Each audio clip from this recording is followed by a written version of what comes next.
We slept most all day and started out at night a little ways behind a monstrous long raft that was as long going by as a procession.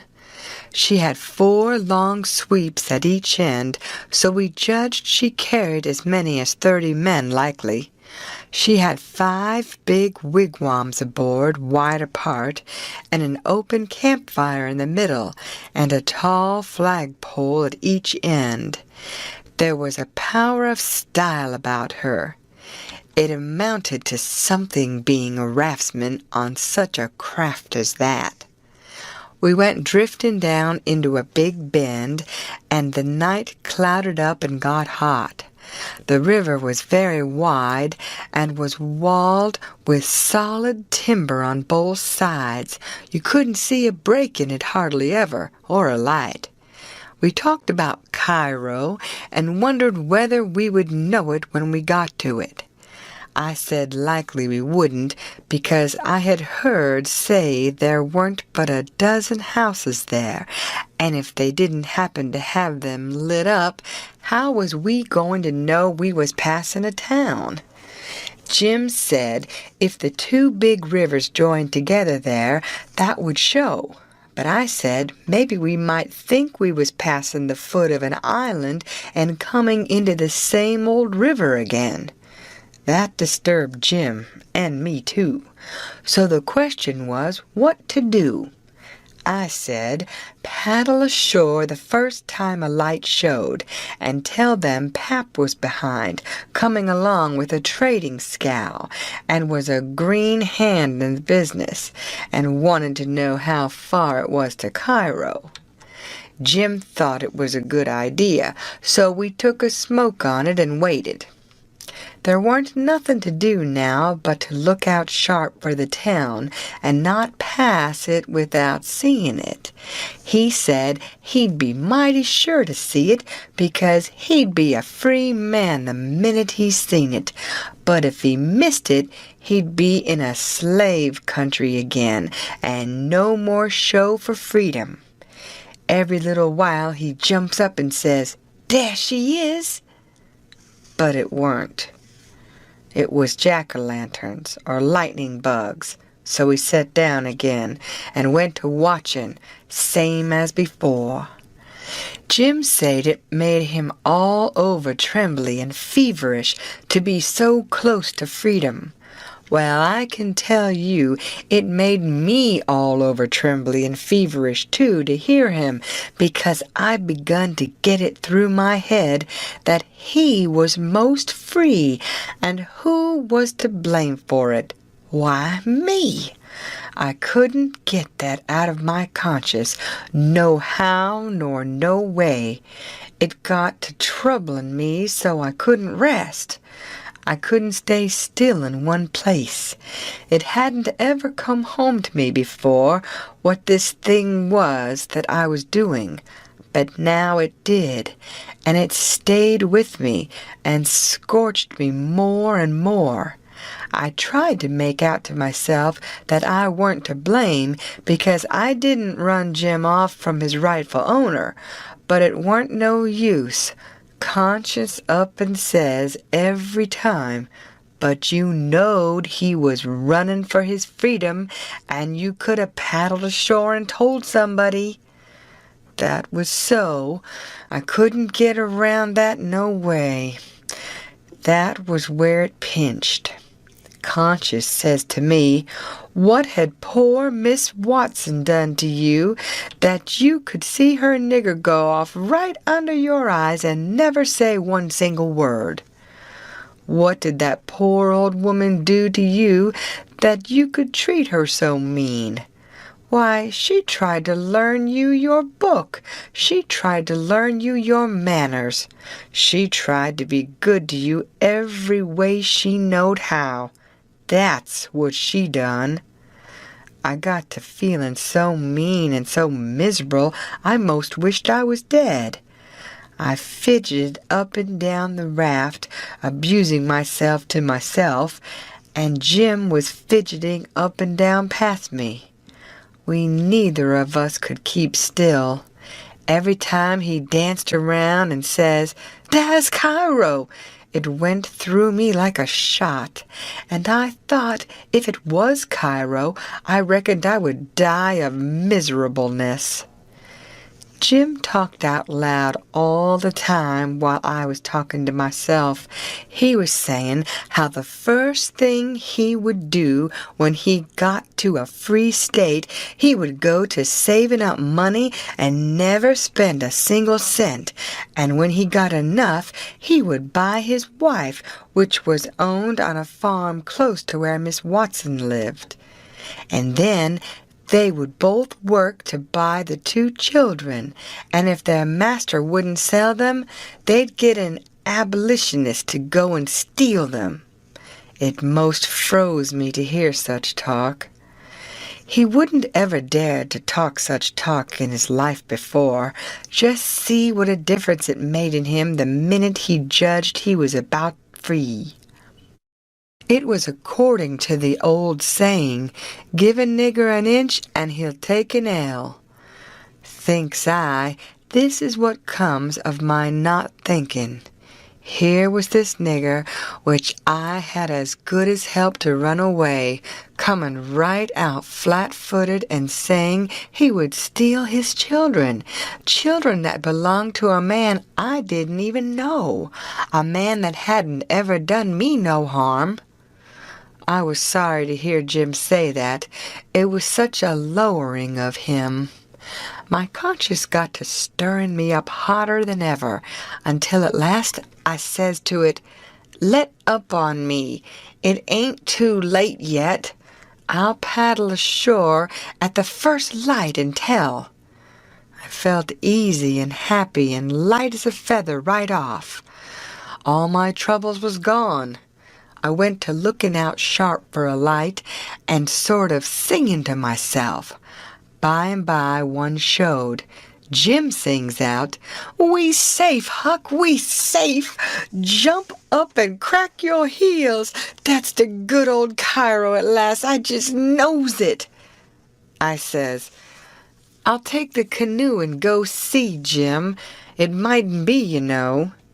He jumped and got the canoe ready and put his old coat in the bottom for me to set on and give me the paddle, and as I shoved off, he says, "Pretty soon I'll be a-shouting for joy, and I'll say it's all on accounts of Huck.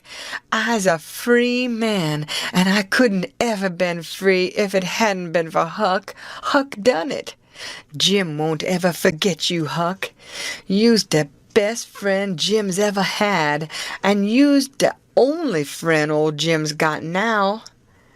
I was paddling off, all in a sweat, to tell on him, but when he says this, it seemed to kind of take the tuck all out of me. I went along slow then, and I weren't right down certain whether I was glad I started or whether I weren't. When I was 50 yards off, Jim says, "Dar you goes, de old true Huck, de only white gentleman dat ever kept his promise to old Jim." Well, I just felt sick. But I says, "I got to do it. I can't get out of it." Right then, along comes a skiff with 2 men in it with guns, and they stopped and I stopped. One of them says, "What's that yonder?" "A piece of raft," I says. "Do you belong on it?" "Yes, sir." "Any men on it?" "Only one, sir." "Well, there's 5 niggers run off tonight up yonder above the head of the bend. Is your man white or black?" I didn't answer up prompt. I tried to, but the words wouldn't come. I tried for a second or two to brace up and out with it, but I weren't man enough, hadn't the spunk of a rabbit. I see I was weakening, so I just give up trying and up and says, "He's white." "I reckon we'll go and see for ourselves." I wish you would, says I, because it's Pap that's there, and maybe you'd help me tow the raft ashore where the light is. He's sick, and so is Ma'am and Mary Ann. Oh, the devil! We're in a hurry, boy, but I suppose we've got to. Come, buckle to your paddle, and let's get along. I buckled to my paddle, and they laid to their oars. When we had made a stroke or two, I says, Pap'll be mighty much obleeged to you, I can tell you. Everybody goes away when I want them to help me tow the raft ashore, and I can't do it by myself. Well, that's infernal mean. Odd, too. Say, boy, what's the matter with your father? It's well, it ain't anything much. They stopped pulling. It warn't but a mighty little ways to the raft now. One says, Boy, that's a lie. What is the matter with your Pap? Answer up square now, and it'll be the better for you. I will, sir, I will, honest. But don't leave us, please. It's the gentleman. If you'll only pull ahead and let me heave you the headline, you won't have to come near the raft. Please do. Set her back, John, set her back, says one. They backed water. Keep away, boy. Keep to the leeward. Confound it, I just expect the wind has blowed it to us. Your Pap's got the smallpox, and you know it precious well. Why didn't you come out and say so? Do you want to spread it all over? Well, says I, a-blubbering, I've told everybody before, and they just went away and left us. Poor devil, there's something in that. We are right down sorry for you, but well, hang it, we don't want the smallpox, you see. Look here, I'll tell you what to do. Don't you try to land by yourself, or you'll smash everything to pieces. You float along down about 20 miles, and you'll come to a town on the left-hand side of the river. It will be long after sunup then, and when you ask for help, you tell them your folks are all down with chills and fever. Don't be a fool again, and let people guess what is the matter. Now, we're trying to do you a kindness, so you just put 20 miles between us. That's a good boy. It wouldn't do any good to land yonder where the light is. It's only a wood yard. Say, I reckon your father's poor, and I'm bound to say he's in pretty hard luck. Here, I'll put a $20 gold piece on this board, and you get it when it floats by. I feel mighty mean to leave you, but my kingdom, it won't do to fool with smallpox, don't you see? Hold on, Parker, says the other man. Here's a 20 to put on the board for me. Goodbye, boy. You do as Mr. Parker told you, and you'll be all right.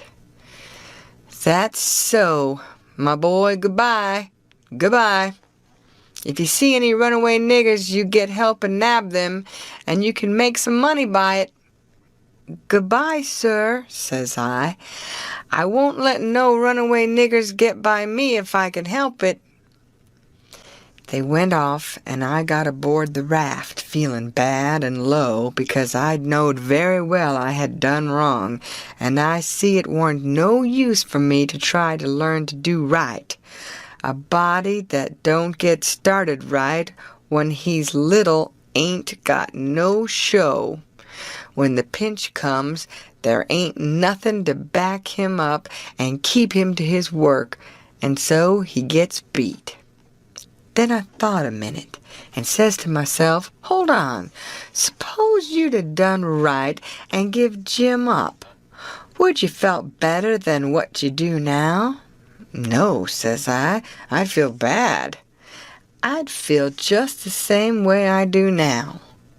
Well then, says I, What's the use you learning to do right when it's troublesome to do right and ain't no trouble to do wrong, and the wages is just the same? I was stuck. I couldn't answer that. So I reckoned I wouldn't bother no more about it.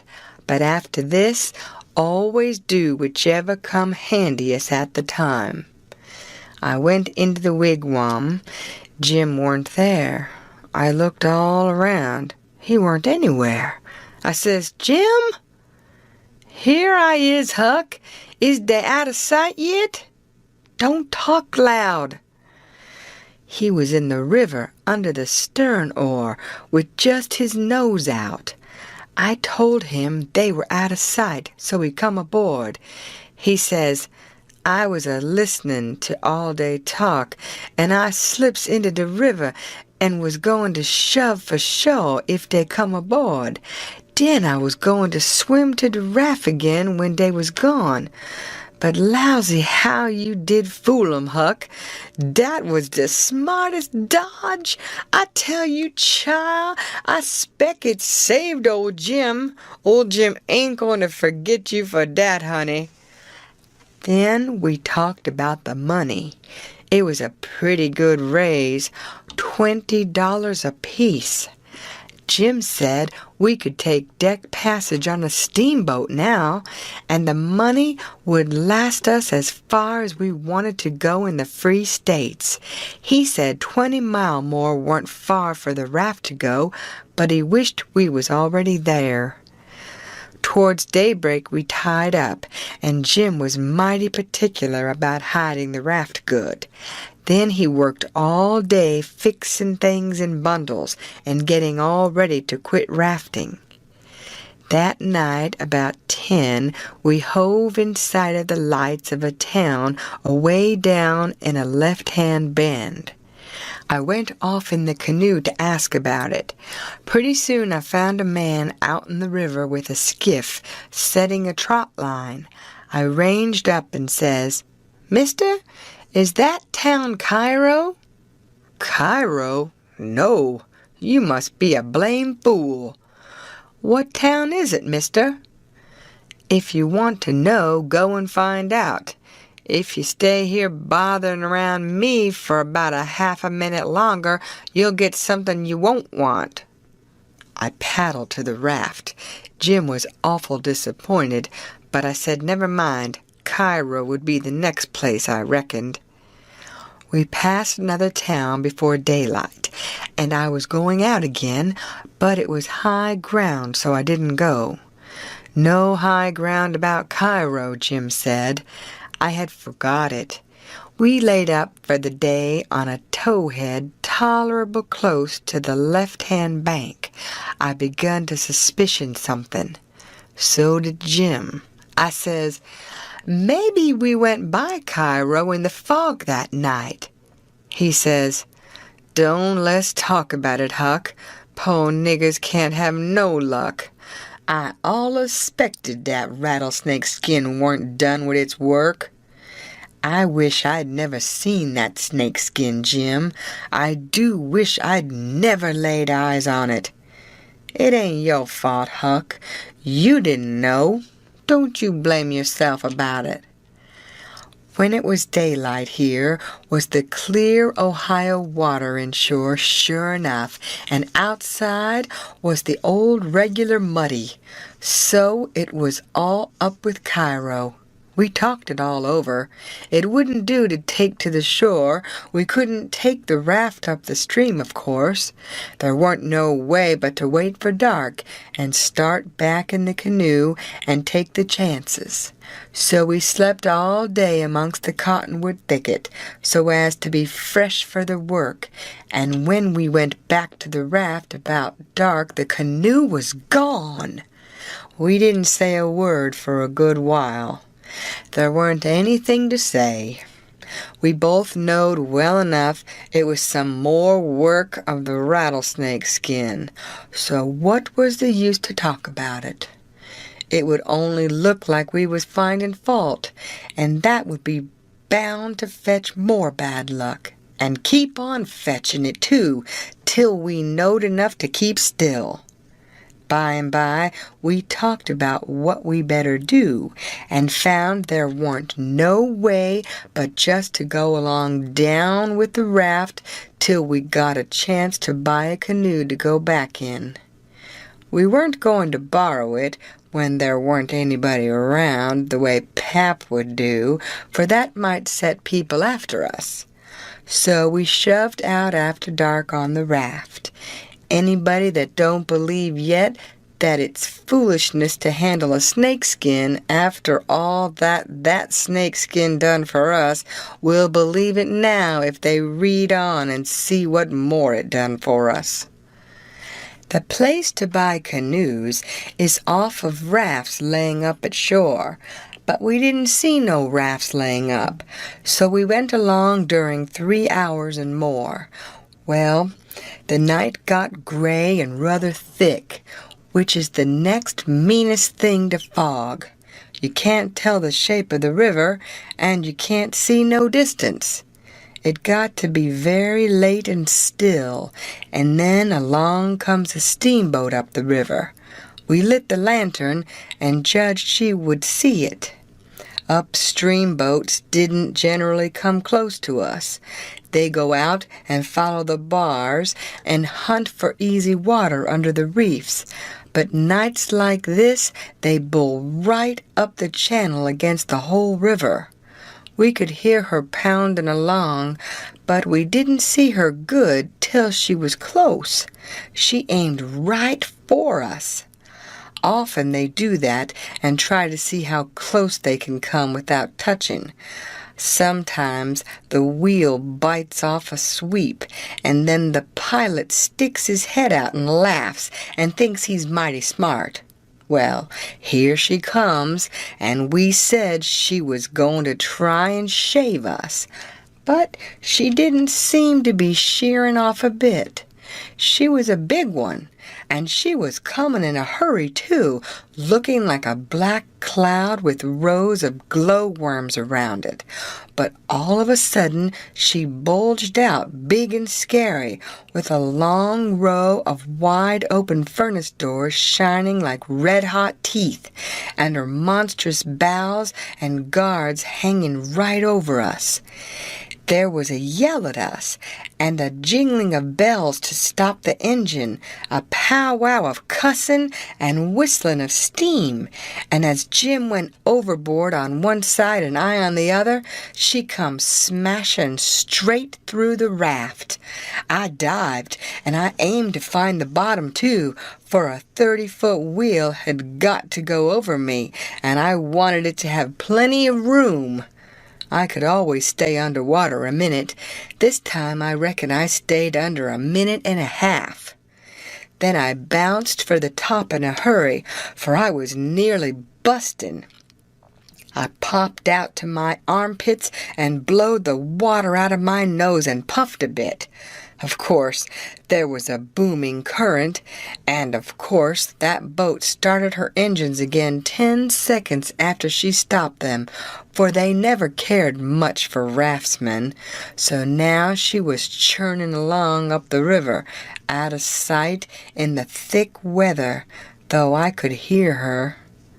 I sung out for Jim about a dozen times, but I didn't get any answer, so I grabbed a plank that touched me while I was treading water and struck out for the shore, shoving it ahead of me.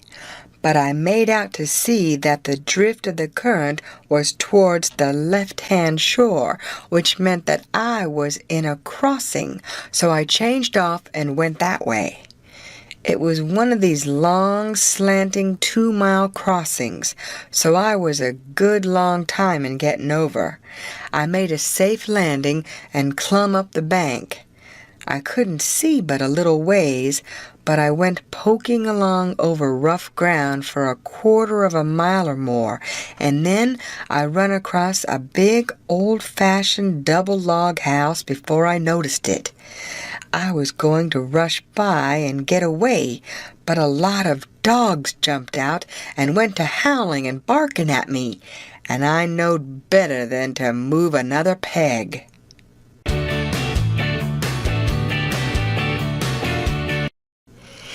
In about a minute, somebody spoke out of a window without putting his head out and says, "Be done, boys. Who's there?" I says, "It's me." "Who's me?" "George Jackson, sir." "What do you want?" "I don't want nothing, sir.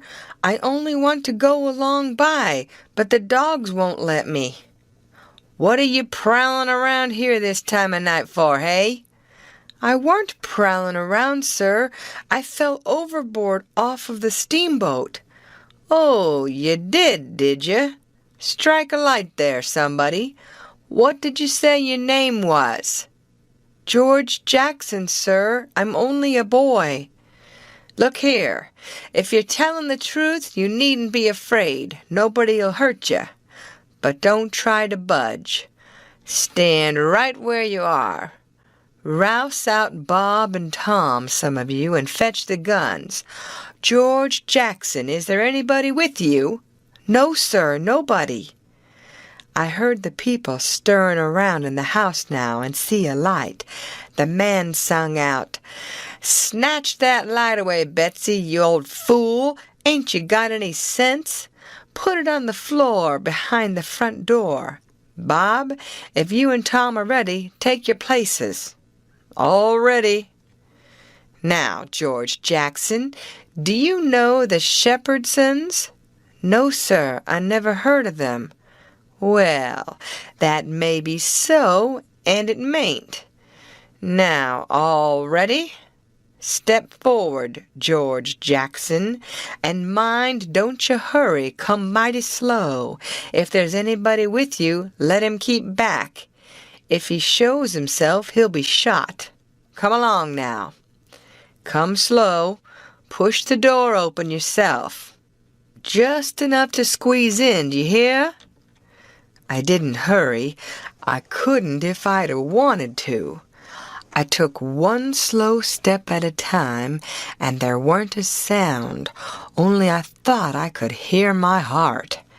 The dogs were as still as the humans, but they followed a little behind me. When I got to the 3 log doorsteps, I heard them unlocking and unbarring and unbolting.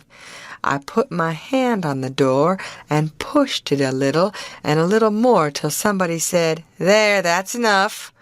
Put your head in." I done it, but I judged they would take it off. The candle was on the floor, and there they all was looking at me, and me at them, for about a quarter of a minute. 3 big men with guns pointed at me, which made me wince, I tell you. The oldest, gray and about 60, the other 2 30 or more, all of them fine and handsome, and the sweetest old gray-headed lady, and back of her 2 young women, which I couldn't see right well. The old gentleman says, "There, I reckon it's all right. Come in." As soon as I was in, the old gentleman, he locked the door and barred it and bolted it, and told the young men to come in with their guns, and they all went in a big parlor that had a new rag carpet on the floor, and got together in a corner that was out of the range of the front windows. There weren't none on the side. They held the candle and took a good look at me, and all said, "Why, he ain't a Shepherdson. No, there ain't any Shepherdson about him." Then the old man said he hoped I wouldn't mind being searched for arms, because he didn't mean no harm by it. It was only to make sure, so he didn't pry into my pockets, but only felt outside with his hands and said it was all right. He told me to make myself easy and at home and tell all about myself. But the old lady says, "Why, bless you, Saul, the poor thing's as wet as he can be, and don't you reckon it may be he's hungry?" "True for you, Rachel, I forgot." So the old lady says, "Betsy, This was a nigger woman. "You fly around and get him something to eat as quick as you can, poor thing. And one of you girls go and wake up Buck and tell him, oh, here he is himself. Buck, take this little stranger and get the wet clothes off from him and dress him up in some of yours that's dry." Buck looked about as old as me, 13 or 14 or along there, though he was a little bigger than me. He hadn't on anything but a shirt, and he was very frowsy-headed. He came in gaping and digging one fist into his eyes, and he was dragging a gun along with the other one. He says, "Ain't they no Shepherdsons around?" They said no, 'twas a false alarm. "Well," he says, "if they'd have been some, I reckon I'd have got one." They all laughed, and Bob says, "Why, Buck, they might have scalped us all. You've been so slow in coming." "Well, nobody come after me, and it ain't right I'm always kept down. I don't get no show." "Never mind, Buck, my boy," says the old man. "You'll have show enough all in good time. Don't you fret about that. Go 'long with you now and do as your mother told you." When we got upstairs to his room, he got me a coarse shirt and a roundabout and pants of his, and I put them on. While I was at it, he asked me what my name was, but before I could tell him, he started to tell me about a blue jay and a young rabbit he had catched in the woods day before yesterday, and he asked me where Moses was when the candle went out. I said I didn't know. I hadn't heard about it before, no way. "Well, guess," he says. "How am I going to guess," says I, "when I never heard tell of it before?" "But you can guess, can't you? It's just as easy." "Which candle?" I says. "Why, any candle," he says. "I don't know where he was," says I. "Where was he?" "Why, he was in the dark. That's where he was." "Well, if you knowed where he was, what did you ask me for?" "Why, blame it, it's a riddle, don't you see? Say, how long are you going to stay here? You got to stay always? We can just have booming times. They don't have no school now. Do you own a dog? I've got a dog, and he'll go in the river and bring out chips that you throw in. Do you like to comb up Sundays and all that kind of foolishness? You bet I don't, but Ma, she makes me. Confound these old britches. I reckon I'd better put 'em on, but I'd rather not, it's so warm. Are you all ready? All right, come along, old hoss." Cold corn pone, cold corned beef, butter and buttermilk. That is what they had for me down there, and there ain't nothing better that I've ever come across yet. Buck and his ma and all of them smoked cob pipes, except the nigger woman, which was gone, and the two young women. They all smoked and talked, and I eat and talked. The young women had quilts around them and their hair down their backs. They all asked me questions, and I told them how Pap and me and all the family was living on a little farm down at the bottom of Arkansas, and my sister Mary Ann run off and got married and never was heard of no more, and Bill went to hunt them, and he weren't heard of no more, and Tom and Mort died, and then there weren't nobody but just me and Pap left, and he was just trimmed down to nothing on account of his troubles. So when he died, I took what there was left, because the farm didn't belong to us, and started up the river, deck passage, and fell overboard. And that was how I come to be here. So they said I could have a home there as long as I wanted it. Then It was most daylight, and everybody went to bed, and I went to bed with Buck, and when I waked up in the morning, drat it all, I had forgot what my name was. So I laid there about an hour trying to think, and when Buck waked up, I says, "Can you spell, Buck?" "Yes," he says. "I bet you can't spell my name," says I. "I bet you what you dare I can," says he. "All right," says I. "Go ahead." Georgejackson. There now, he says. "Well," says I, "you done it, but I didn't think you could. It ain't no slouch of a name to spell right off without studying." I set it down private because somebody might want me to spell it next, and so I wanted to be handy with it and rattle it off like I was used to it. It was a mighty nice family and a mighty nice house, too. I hadn't seen no house out in the country before that was so nice and had so much style. It didn't have an iron latch on the front door, nor a wooden one with a buckskin string, but a brass knob to turn, the same as houses in town. There weren't no bed in the parlor, nor a sign of a bed, but heaps of parlors in towns has beds in them. There was a big fireplace that was bricked on the bottom, and the bricks was kept clean and red by pouring water on them and scrubbing them with another brick. Sometimes they washed them over with red water paint that they call Spanish brown, same as they do in town. They had a big brass dog irons that could hold up a saw log. There was a clock on the middle of the mantelpiece with a picture of a town painted on the bottom half of the glass front, and a round place in the middle of it for the sun, and you could see the pendulum swinging behind it.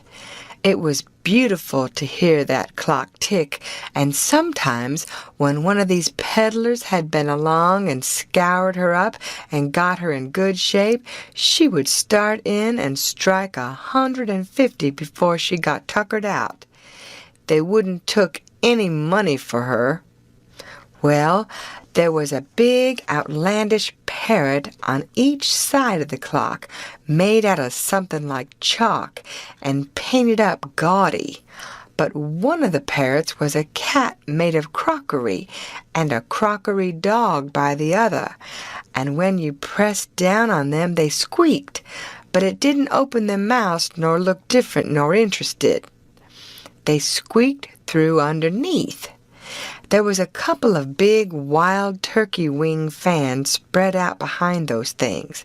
On the table in the middle of the room was a kind of a lovely crockery basket that had apples and oranges and peaches and grapes piled up in it, which was much redder and yellower and prettier than the real ones is, but they weren't real because you could see where pieces had got chipped off and showed the white chalk or whatever it was underneath.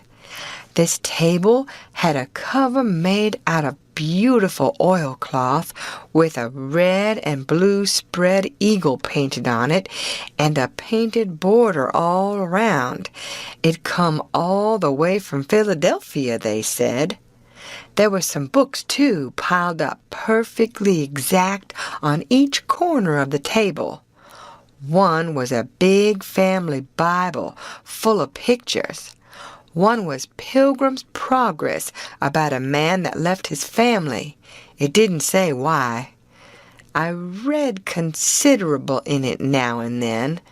The statements was interesting but tough. Another was Friendship's Offering, full of beautiful stuff and poetry, but I didn't read the poetry. Another was Henry Clay's Speeches, and another was Dr. Gunn's Family Medicine, which told you all about what to do if a body was sick or dead. There was a hymn book and a lot of other books. and there was nice split-bottom chairs, and perfectly sound, too, not bagged down in the middle and busted like an old basket. They had pictures hung on the walls, mainly Washingtons and Lafayettes and battles and Highland Marys, and one called Singing the Declaration. There was some that they called crayons, which one of the daughters, which was dead, made her own self when she was only 15 years old. They was different from any pictures I ever see before, blacker mostly than is common. One was a woman in a slim black dress, belted small under the armpits, with bulges like a cabbage in the middle of the sleeves, and a large black scoop shovel bonnet with a black veil, and white slim ankles crossed about with black tape, and very wee black slippers like a chisel, and she was leaning pensive on a tombstone on her right elbow under a weeping willow, and her other hand hanging down her side holding a white handkerchief and a reticule, and underneath the picture it said, "Shall I never see thee more, alas?" Another one was a young lady with her hair all combed up straight to the top of her head and knotted there in front of a comb like a chair back, and she was crying into a handkerchief and had a dead bird laying on its back in her other hand with its heels up, and underneath the picture it said, "I shall never hear thy sweet chirrup more, alas." There was one where a young lady was at a window looking up at the moon, and tears running down her cheeks, and she had an open letter in one hand with black sealing wax showing on one edge of it, and she was mashing a locket with a chain to it against her mouth, and underneath the picture it said, "And art thou gone? Yes, thou art gone, alas." These was all nice pictures, I reckon, but I didn't somehow seem to take to them, because if ever I was down a little, they always give me the fantods. Everybody was sorry she died, because she had laid out a lot more of these pictures to do, and a body could see by what she had done what they had lost. But I reckoned that with her disposition, she was having a better time in the graveyard. She was at work on what they said was her greatest picture when she took sick, and every day and every night it was her prayer to be allowed to live till she got it done, but she never got the chance. It was a picture of a young woman in a long white gown standing on the rail of a bridge all ready to jump off, with her hair all down her back and looking up to the moon with the tears running down her face, and she had 2 arms folded across her breast and 2 arms stretched out in front and 2 more reaching up towards the moon. And the idea was to see which pair would look best and then scratch out all the other arms. But, as I was saying, she died before she got her mind made up, and now they kept this picture over the head of the bed in her room, and every time her birthday come, they hung flowers on it. Other times it was hid with a little curtain. The young woman in the picture had a kind of a nice sweet face, but there were so many arms it made her look too spidery, seemed to me. This young girl kept a scrapbook when she was alive, and used to paste obituaries and accidents and cases of patient suffering in it out of the Presbyterian Observer, and write poetry after them out of her own head. It was very good poetry. This is what she wrote about a boy by the name of Stephen Dowling Botts that fell down a well and was drowned. Ode to Stephen Dowling Botts, deceased. And did young Stephen sicken? And did young Stephen die? And did the sad hearts thicken? And did the mourners cry? No, such was not the fate of young Stephen Doling-Bots. Though sad hearts round him thickened, 'twas not from sickness shots. No whooping cough did rack his frame, nor measles drear with spots. Not these impaired the sacred name of Stephen Doling-Bots. Despised love struck not with woe that head of curly knots, nor stomach troubles laid him low, young Stephen Doling-Bots. Oh no, then list with tearful eye, whilst I his fate do tell, his soul did from this cold world fly by falling down a well. They got him out and emptied him. Alas, it was too late.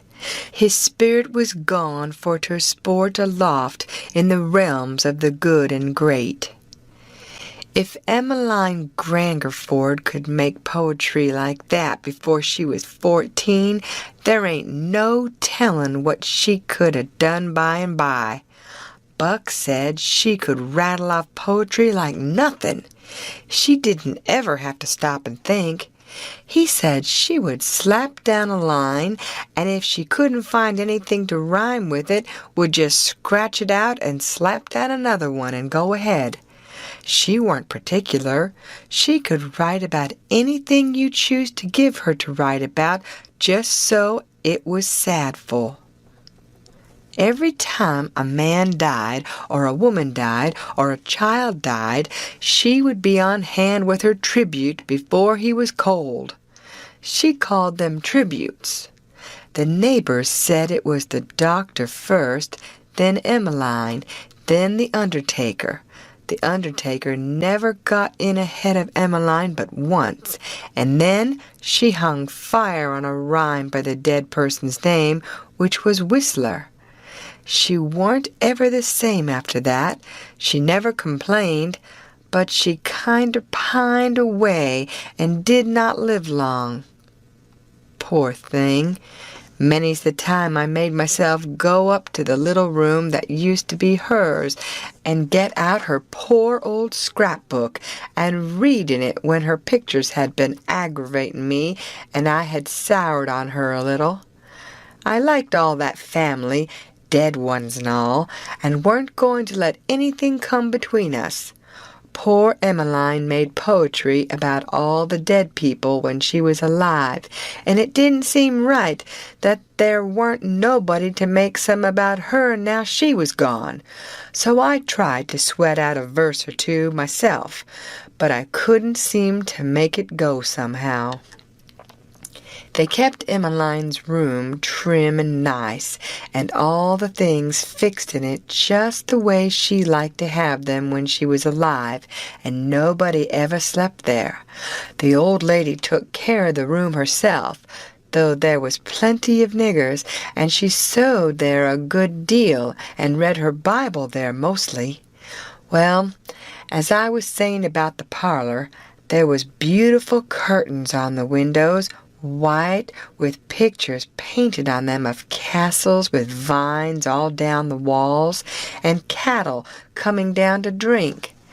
There was a little old piano, too, that had tin pans in it, I reckon, and nothing was ever so lovely as to hear the young ladies sing "The Last Link is Broken" and play "The Battle of Prague" on it. The walls of all the rooms was plastered, and most had carpets on the floors, and the whole house was whitewashed on the outside. It was a double house, and the big open place betwixt them was roofed and floored, and sometimes the table was set there in the middle of the day, and it was a cool, comfortable place. Nothing couldn't be better, and weren't the cooking good, and just bushels of it, too.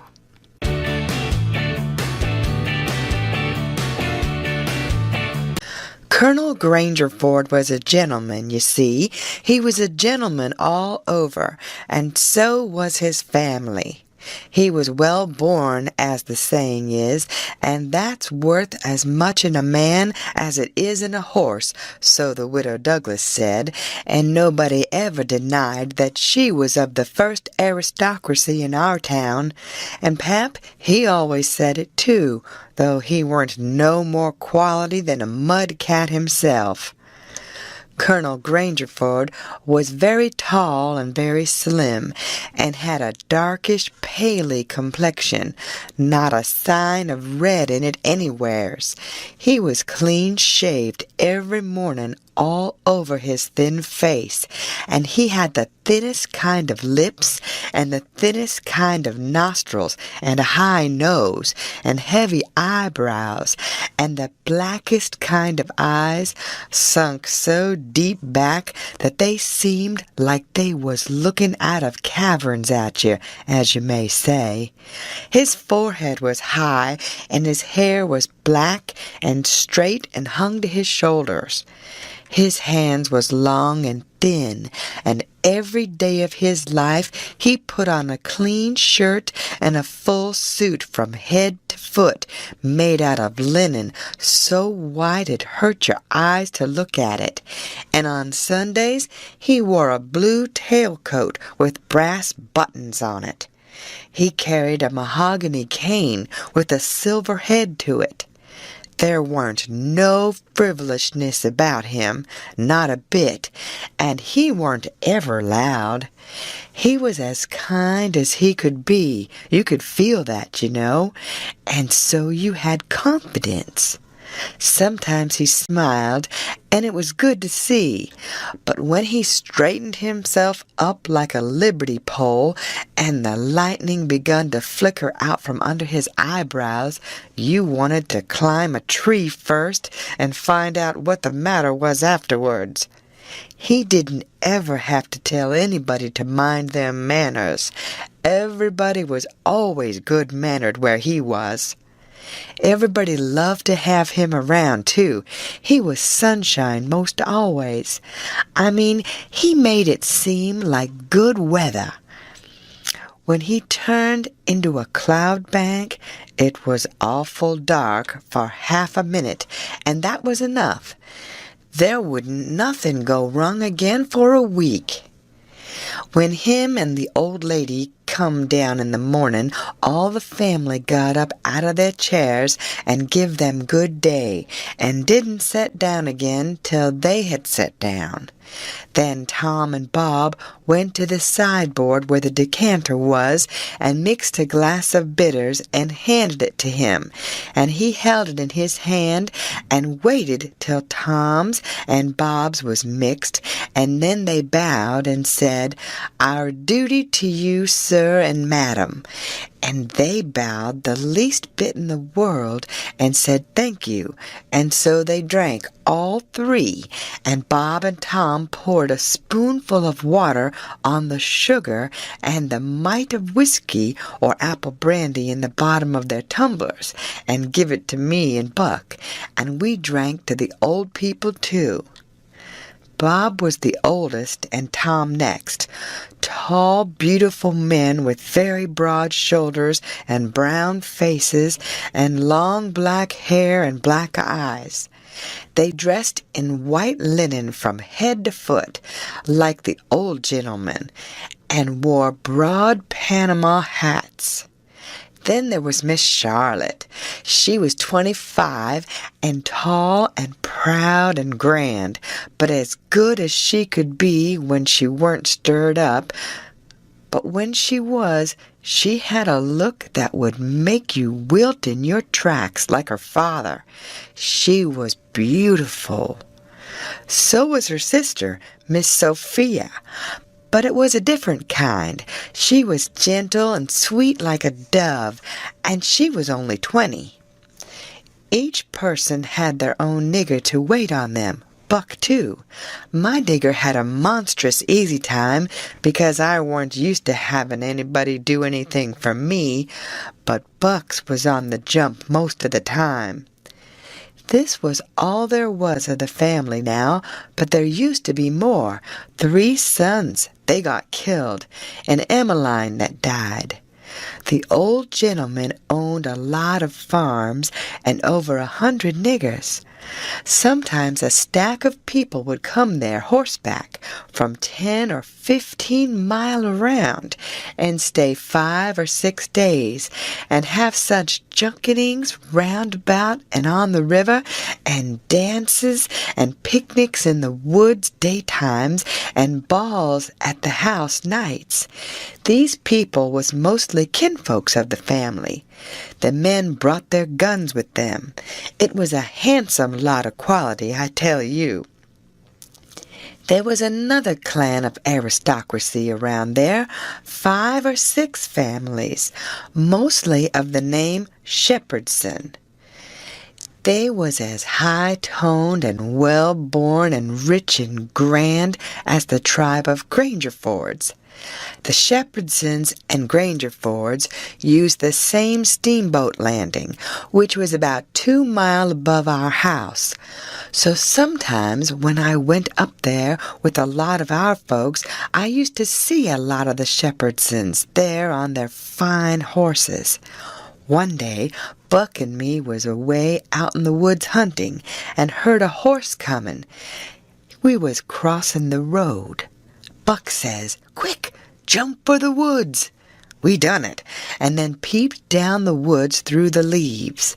Pretty soon, a splendid young man come galloping down the road, setting his horse easy and looking like a soldier. He had his gun across his pommel. I had seen him before. It was young Harney Shepherdson. I heard Buck's gun go off at my ear, and Harney's hat tumbled off from his head. He grabbed his gun and rode straight to the place where we was hid. But we didn't wait. We started through the woods on a run. The woods weren't thick, so I looked over my shoulder to dodge the bullet, and twice I seen Harney cover Buck with his gun, and then he rode away the way he come, to get his hat, I reckon, but I couldn't see. We never stopped running till we got home. The old gentleman's eyes blazed a minute. 'Twas pleasure mainly, I judged.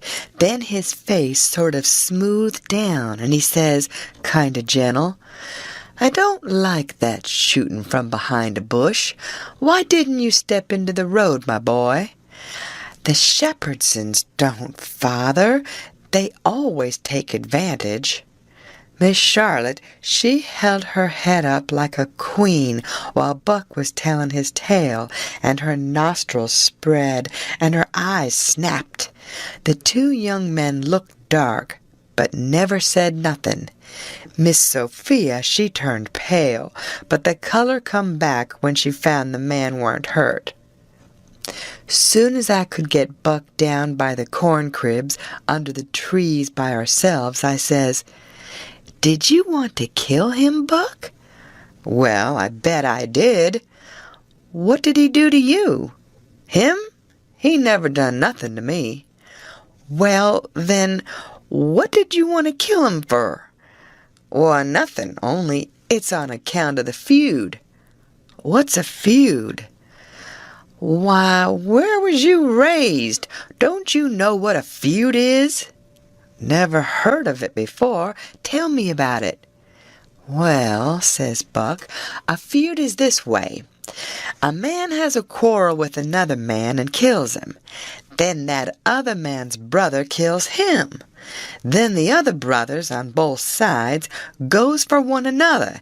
Then the cousins chip in, and by everybody's killed off, and there ain't no more feud. But it's kind of slow and takes a long time."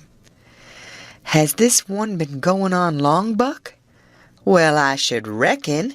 It started 30 year ago, or somewheres along there.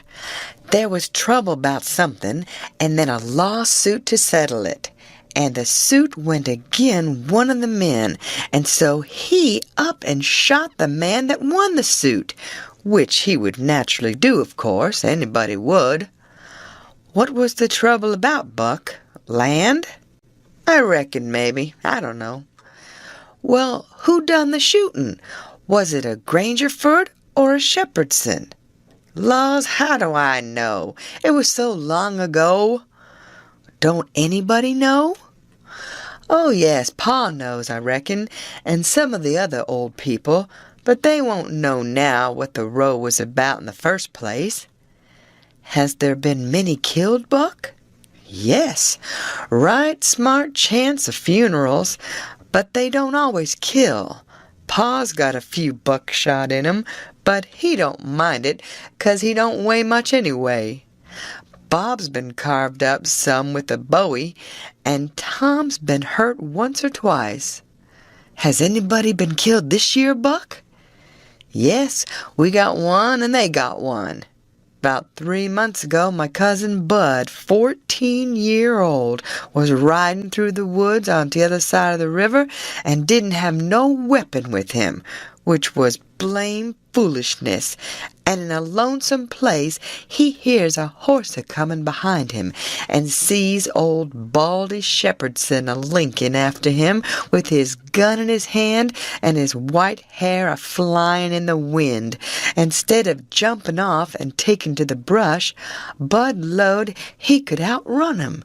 So they had it nip and tuck for 5 mile or more, the old man a-gainin' all the time.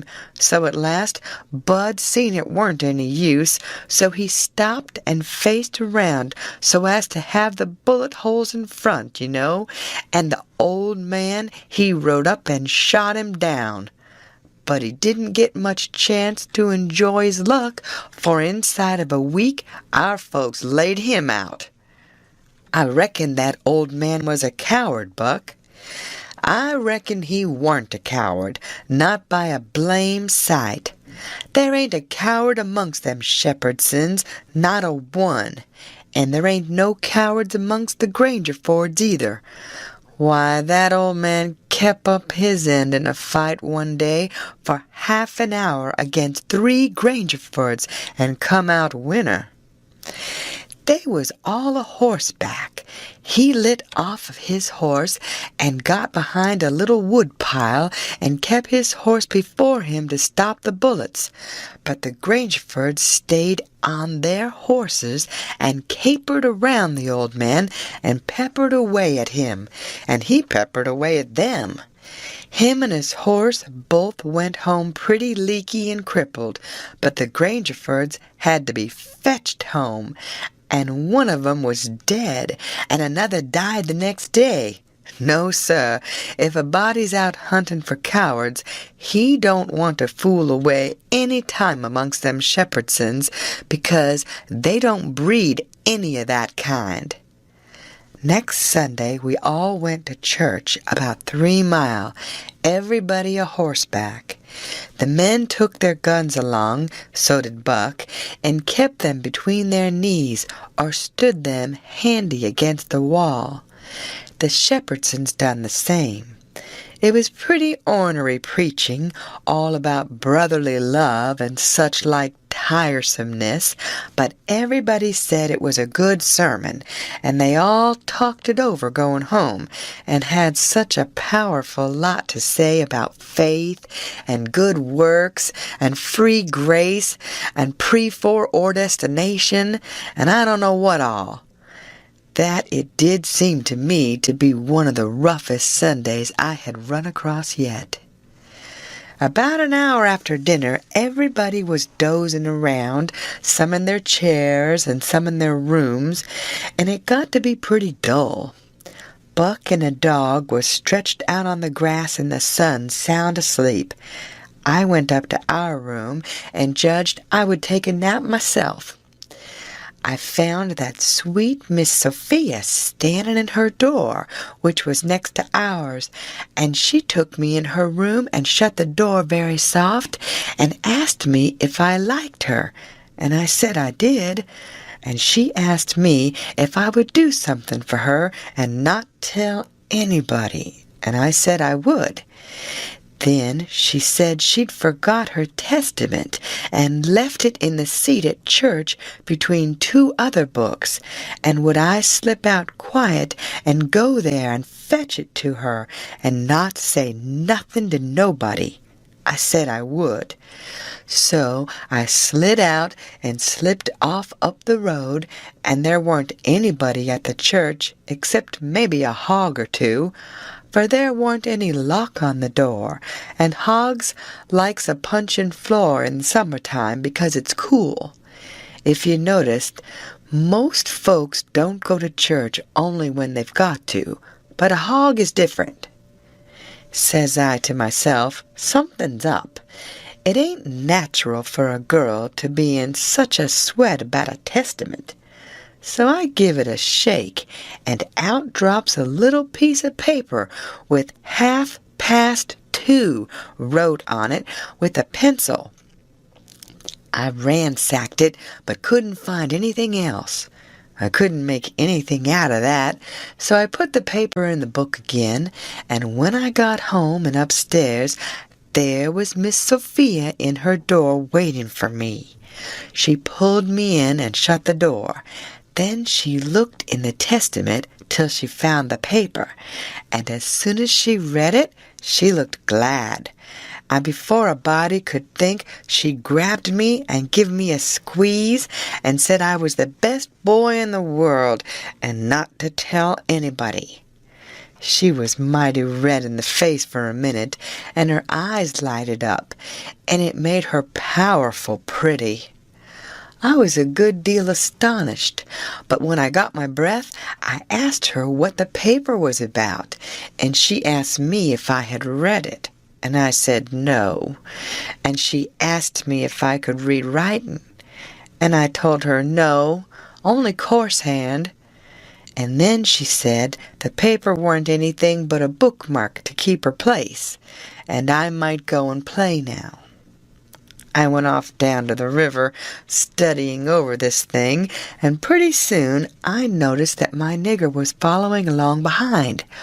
When we was out of sight of the house, he looked back and around a second, and then comes a-running and says, "Mars George, if you come down to de swamp, I'll show you a whole stack of water moccasins." Thinks I, that's mighty curious. He said that yesterday. He ought to know a body don't love water moccasins enough to go around hunting for them. What is he up to anyway? So I says, "All right, trot ahead." I followed a half a mile. Then he struck out over the swamp and waded ankle deep as much as another half mile. We come to a little flat piece of land which was dry and very thick with trees and bushes and vines, and he says, "You shove right in dar just a few steps, Mars George. Dar's what dey is. I seed 'em before.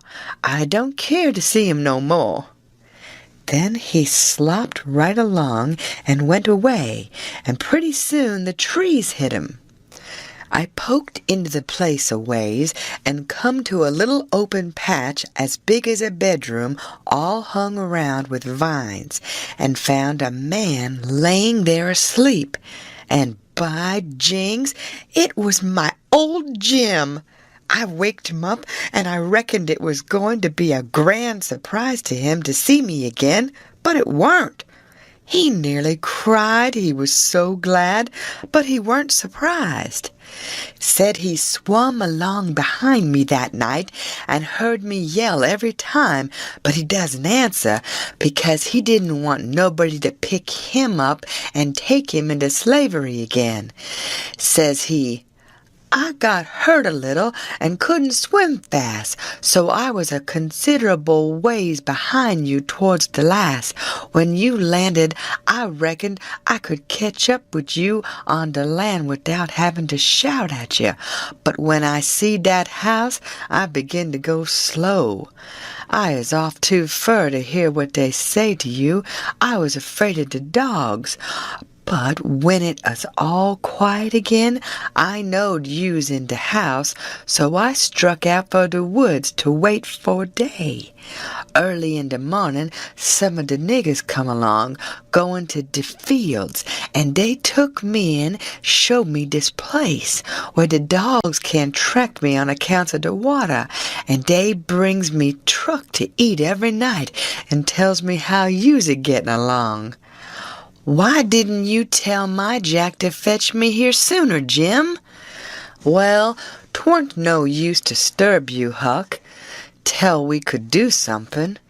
But we's all right now. I been a-buying pots and pans and victuals as I got a chancet, and a-patching up the raft nights when— What raft, Jim? Our old raft. You mean to say our old raft weren't smashed all to flinders? No, she weren't. She was tore up a good deal, one end of her was, but they weren't no great harm done, only our traps was most all lost. Effen we had to dive so deep and swum so fur under water, and the night hadn't been so dark, and we weren't so skeered and been such punkin heads, as the sayin' is, we'd a seed the raft. But it's just as well we didn't. Case now she's all fixed up again most as good as new, and we's got a new lot of stuff in the place of what was lost. Why, how did you get hold of the raft again, Jim? Did you catch her? How I goin' to catch her and I out in de woods? No, some of de niggers found her ketched on a snag along here in de bend, and dey hid her in a crick mongst de willows, and dey was so much jawin' about which on 'em she belonged to de most dat I come to hear about it pooty soon, so I ups and settles de trouble by tellin' 'em she don't belong to none of 'em, but to you and me, and I asked 'em if dey goin' to grab a young white gentleman's property and get a hidin' for it. And then I get 'em 10 cents apiece, and dey is mighty well satisfied, and wished some more rafts had come along to make 'em rich again. Dey's mighty good to me, dese niggers is, and whatever I wants 'em to do for me, I don't have to ask 'em twice, honey. Dat Jack's a good nigger and pooty smart. Yes, he is. He ain't ever told me you was here, told me to come, and he'd show me a lot of water moccasins. If anything happens, he ain't mixed up in it. He can say he never seen us together, and it'll be the truth. I don't want to talk much about the next day. I reckon I'll cut it pretty short. I waked up about dawn and was going to turn over and go to sleep again when I noticed how still it was. Didn't seem to be anybody stirring. That weren't usual. Next I noticed that Buck was up and gone. Well, I gets up, a-wonderin', and goes downstairs. Nobody around. Everything as still as a mouse. Just the same outside. Thinks I, what does it mean? Down by the woodpile, I comes across my Jack and says, "What's it all about?" Says he, "Don't you know, Mars George?" "No," says I don't. "Well, den, Miss Sophia's run off, 'deed she has. She run off in de night sometime, nobody don't know just when, run off to get married to dat young Harney Shepherdson, you know, leastways, so dey spec. De family found it out 'bout half an hour ago, maybe a little more, and I tell you dey weren't no time lost. Sich another hurrying up guns and hosses you never see. De women folks has gone to stir up de relations, and old Mars saw, and de boys tucked dey guns and rode up de river road for to try to catch dat young man and kill him, for he can get across de river with Miss Sophia. I reckon dey's going to be mighty rough times. Buck went out without waking me up." "Well, I reckon he did. Dey weren't goin' to mix you up in it. Mars Buck, he loaded up his gun, and lowed he's goin' to fetch home a Shepherdson or bust. Well, there'll be plenty of 'em there, I reckon, and you bet you he'll fetch one if he gets a chance." I took up the river road as hard as I could put. By and by I began to hear guns a good ways off. When I came in sight of the log store and the wood pile where the steamboats lands, I worked along under the trees and brush till I got to a good place, and then I clumb up into the forks of a cottonwood that was out of reach and watched. There was a wood rank 4 foot high a little ways in front of the tree, and first I was going to hide behind that, but maybe it was luckier I didn't. There was 4 or 5 men cavorting around on their horses in the open place before the log store, cussing and yelling and trying to get at a couple of young chaps that was behind the wood rank alongside of the steamboat landing. But they couldn't come it. Every time one of them showed himself on the riverside of the woodpile, he got shot at. The 2 boys was squatting back to back behind the pile so they could watch both ways. By and by the men stopped cavorting around and yelling. They started riding towards the store. Then up gets one of the boys, draws a steady bead over the wood rank, and drops one of them out of his saddle. All the men jumped off their horses and grabbed the hurt one and started to carry him to the store. In that minute, the 2 boys started on the run. They got halfway to the tree I was in before the men noticed. Then the men see them and jumped on their horses and took out after them. They gained on the boys, but it didn't do no good. The boys had too good a start. They got to the woodpile that was in front of my tree and slipped in behind it, and so they had the bulge on the men again. One of the boys was Buck, and the other was a slim young chap about 19 years old. The men ripped around a while and then rode away. As soon as they was out of sight, I sung out to Buck and told him. He didn't know what to make of my voice coming out of the tree at first. He was awful surprised. He told me to watch out sharp and let him know when the men come in sight again. Said they was up to some devilment or other. Wouldn't be gone long. I wished I was out of that tree, but I doesn't come down. Buck begun to cry and rip and lowered that him and his cousin Joe, that was the other young chap, would make up for this day yet. He said his father and his 2 brothers was killed, and 2 or 3 of the enemy.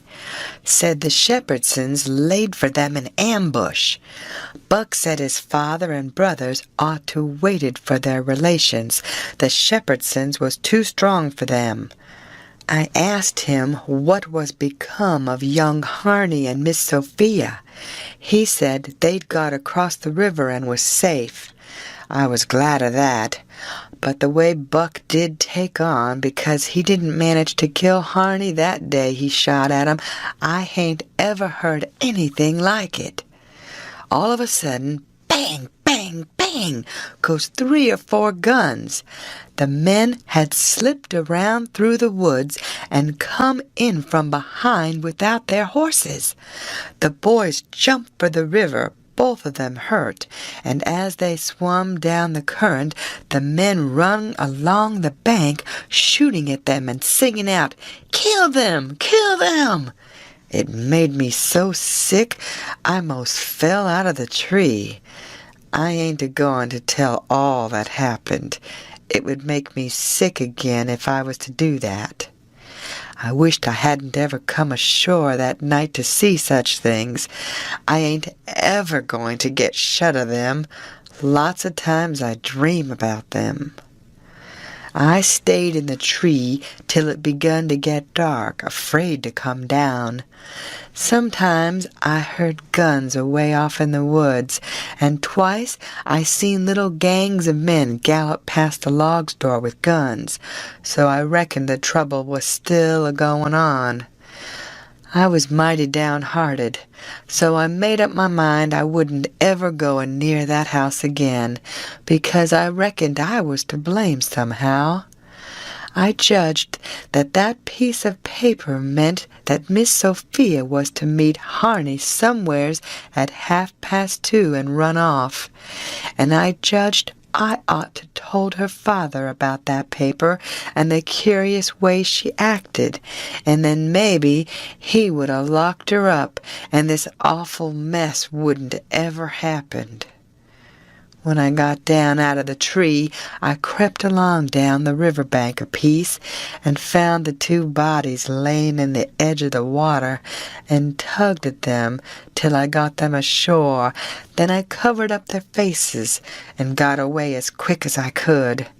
I cried a little when I was covering up Buck's face, for he was mighty good to me.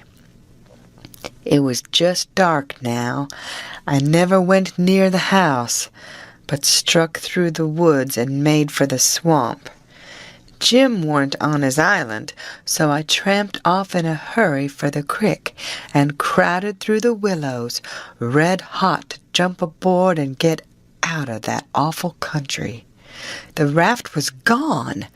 My souls, but I was scared. I couldn't get my breath for most a minute. Then I raised a yell. A voice not 25 foot from me says, "Good land, is that you, honey? Don't make no noise." It was Jim's voice. Nothing ever sounded so good before. I run along the bank a piece and got aboard, and Jim, he grabbed me and hugged me. He was so glad to see me. He says, "Laws bless you, child. I was right down sure you's dead again. Jack's been here. He say he reckon you's been shot, case you didn't come home no more. So I just this minute started the raft down towards the mouth of the creek, so's to be all ready for to shove out and leave soon as Jack comes again and tells me for certain you is dead. Lawsy, I's mighty glad to get you back again, honey." I says, "All right, that's mighty good. They won't find me, and they'll think I've been killed and floated down the river. There's something up there that'll help them think so. So don't you lose no time, Jim, but just shove off for the big water as fast as ever you can." I never felt easy till the raft was 2 miles below there and out in the middle of the Mississippi.